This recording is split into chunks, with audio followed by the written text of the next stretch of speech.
Je pense que cette Coupe d'Afrique, il faut l'arrêter. J'ai jamais vu autant de racisme à cause d'une compétition de la part de ces gens-là. La CAN, ça va être terrible, les frères. Wallah, Arim, ça va être terrible. Ça va être terrible. Ça va être terrible et ça va être encore pire que les dernières éditions. Là, va y avoir du racisme de tous les côtés. Tous les côtés, peu importe les pays, malheureusement. dama ñëw ba aéroport ñu demandé ma sama AVN aw ma ko ñu ne ma doo mën a voyager voilà ma nekk fa des histoires et tout wax ba sonn ñu ma doo voyager noonu laa perte sama billet et tout voilà dafa am kenn ku ma contacté di ma demander des renseignements par rapport ak voyage bi ak AVN bi ma ne ko effectivement AVN bi gars yi dañ ci sérieux trop képp koo xam ne yaa ngi jënd billet pour ñëw Maroc actuellement mu avancé amul woon mais nii gars yi dañ ci sérieux de telle sorte que mën nga ci perdre sa billet noonu donc du coup balaa ngay quitter sa kër wala ngay def quoi que ce soit lijjanti sa AVN ba pare soo ko amee nga soo ko ñëw voyage tranquillement parce que man en personne gis naa koo xam ne moom jàll na aéroport Dakar ba Casablanca ñu refoulé ko parce que AVN bi dafa am erreur am na gaa mais dafa am erreur mais noonu lañ ko delloo mu ñibbi donc du coup ma leen di soññaat encore une fois parce que jënd sa. asalaamaaleykum gars yi CAN 2025 bii nga xamante ni moom la Maroc organise am na lu garaw lu fa xew lu doy waar am na ndax saagante bi commencé na ci réseaux sociaux yi diggante naar yi ak ñi nga xamante ne ñooy noirs subsahariens yi saagante bi mu ngi mel ni tolli ak màlle dafa am nag lu xew loolu moo tax ma def vidéo bi. ñun sénégalais suñu déggee Maroc dañuy yaakaar ne aljanna la ñu jëm moo tax ma gën a alerté message bi bàyyi leen ko xel bu baax dafa am saagante bu metti boo xamante ne nii mu ngi jëmee diggante ivoiriens yi camerounais yi ghanéens yi jëmee ko si naar yi première fois la mu am si CAN ñun nag sénégalais yi ñii nga xamante ne ni dañuy dem Maroc si Coupe d'Afrique bi nañu ànd ak suñu xel ak suñu dal lépp lu munti xew ñu mun a maandu si mbir mi bu ñu si wax bu leen si yey bu leen si yabbi ba ngeen delluwaat réew ma te règlement yi nga xamante ne naar yi teg nañ ko pour ngeen mun a ñëw seen dëkk soo leen ko amul bul leen dem lii laa leen mun a wax ñii di buruxlu nag wama adraka ma ñii di buruxlu naan dañuy ñëw CAN ba pour ñu mun a jaar foofu noonu dem Espagne yéen a ngi nax seen bopp yoon bi tëj nañ ko Espagnols yi renforcé nañu seen sécurité ak frontière marocaine bi marocains yi renforcé nañu seen sécurité seen diggante ak Espagne bul leen jéem a nax seen xel yi yoon bi fa mu nekk nii tëj nañ ko benn ñaareel bi mooy yéen ñii nga xamante ne nii yéen a ngi ñëw na ngeen yem seen hôtel stade ba ndax li ma wóor ba wóor mooy su problème amee naar yi du ñu xàmmee ne kii sénégalais la wala kii ivoirien la wala kii ghanéen la nit ku ñuul la ñu xam. loolu moo tax ma def vidéo bi lépp nag loo xamante ne nii jëm na si alerte man dinaa leen ko alerter li ma leen di wax nii nag sunu médias yi duñ leen ko wax influenceurs yi ñu fay duñu leen ko mus a wax loolu moom man maa leen wax lii def leen ndànk ñi am moyen bëgg a dem am xaalis bu ñu yàq ji si stade ba nañu jóg dem yàqi seen xaalis amul problème sénégalais bii nga xamante ni dafa néew doole na nga toog seetaan si sa télé. ñun néew ji doole yi ñu toog seetaan ko ci sunu télé man pare woon naa pour dem stade mais circonstance bi ni mu demee nii fii laay koy mujjee seetaan ci sama télé bii su ma paree filmel ñu vidéo defaral ñu réaction ñu ànd fooree mais nag lii man maa leen ko wax te nag jàpp leen ko bu baax a baax kii ci topp mooy faux mara yi gis nañu ay mara yu génn di ñaanal yàlla Sénégal défaite wala ñu ne sax ñoom dañuy dem di ñaanal ji naar yi ndok benn offre bu ma Maroc defal équipe nationale bi du ñoom ñoo may yoral sama daara ji moo tax ma dem jëli lale bu ñu demee ba. saa yu Coupe d'Afrique jotee saa yu lamb amee nga gis ay nit yu tuddee seen bopp ay mara ay faux marabout ñu toog ci réseaux sociaux yi di fenal sénégalais yi nag am ñu leen ci gëm. Selbé Ndom bu Maroc wax na nee na. Sénégal mooy jël Coupe d'Afrique bi. أن كأس أفريقيا التي ستنظم في المغرب لن يفوز بها لا المنتخب المغربي ولا الجزائري ولا التونسي ولا المصري ورغم قوة هذه المنتخبات العربية وحماس جماهيرها إلا أن توقع يتجه بقوة نحو القارة السمراء حيث أتوقع أن المنتخب السنغالي سيكون هو البطل وسيحمل الكأس من قلب المغرب.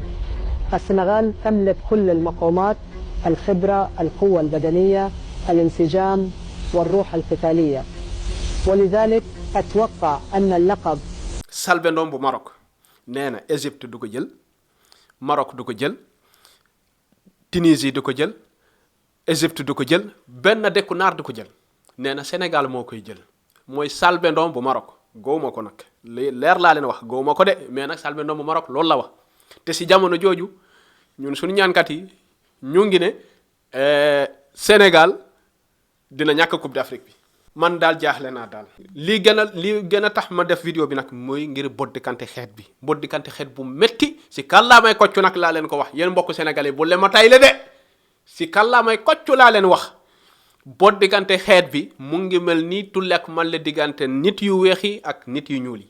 Les Ivoiriens qui ont acheté maillot du Maroc là, c'est comment? Vous déposez maillot là, waouh, ou bien vous continuez de soulever parce que l'amitié est finie, hein?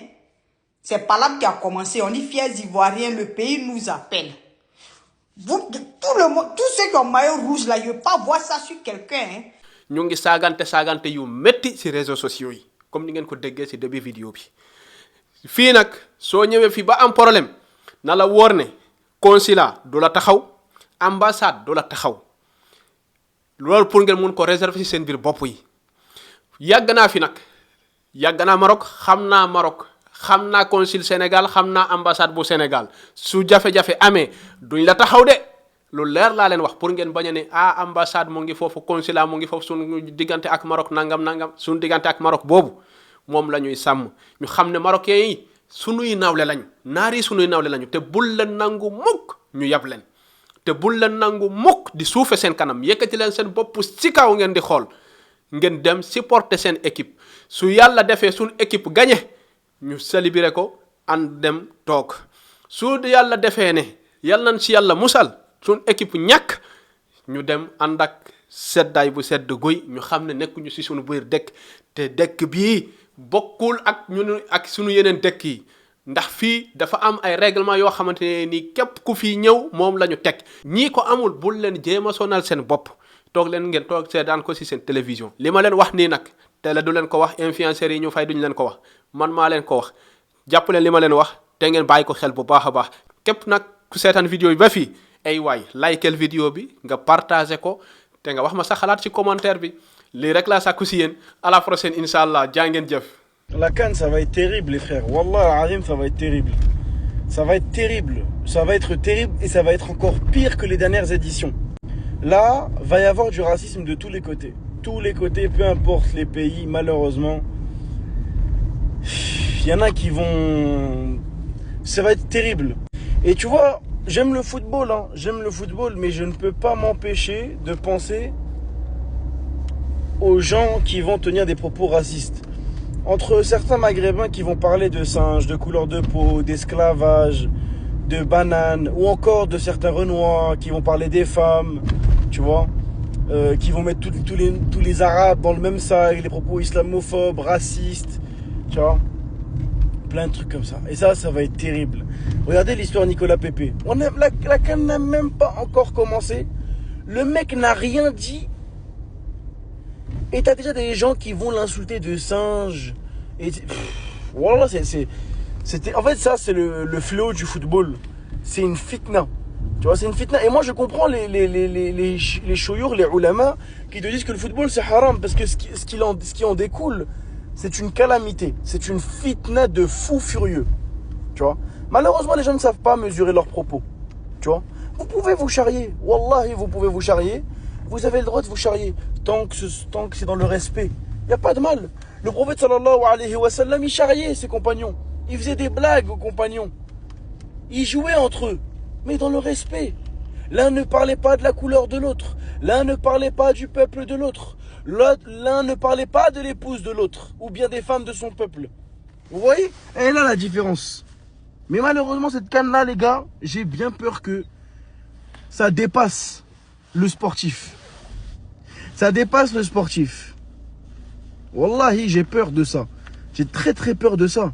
Vous imaginez, un match, il est fini, et ça parle du peuple d'un tel. Wallah, moi je vais vous dire ce que j'ai en tête. J'ai peur que le Maroc affronte un pays, et qu'à la fin, que ce pays perde par exemple, et que par frustration, par haine et par mépris, ils vont aller faire des bêtises au Maroc, filmer, prendre des photos des femmes et dire des calamités. Wallah al-azim, j'ai bien peur de ça. Et j'ai bien peur que certaines équipes, on va prendre le cas du Maroc, que le Maroc par exemple perde contre une équipe noire, ok, ou bien même contre une équipe algérienne carrément, et que ça va dans des degrés politiques, racistes. Vous voyez ce que je veux dire? De haine. C'est ça qui est terrible. C'est ça qui est terrible. Et comme moi j'en ai parlé il y a 1 an, on m'a dit oh tu fais trop l'imam et tout. Purée, si vous aviez la même hargne, si vous étiez autant mobilisé pour le football que vous l'étiez pour votre religion, wallah, personne ne pourrait nous faire peur.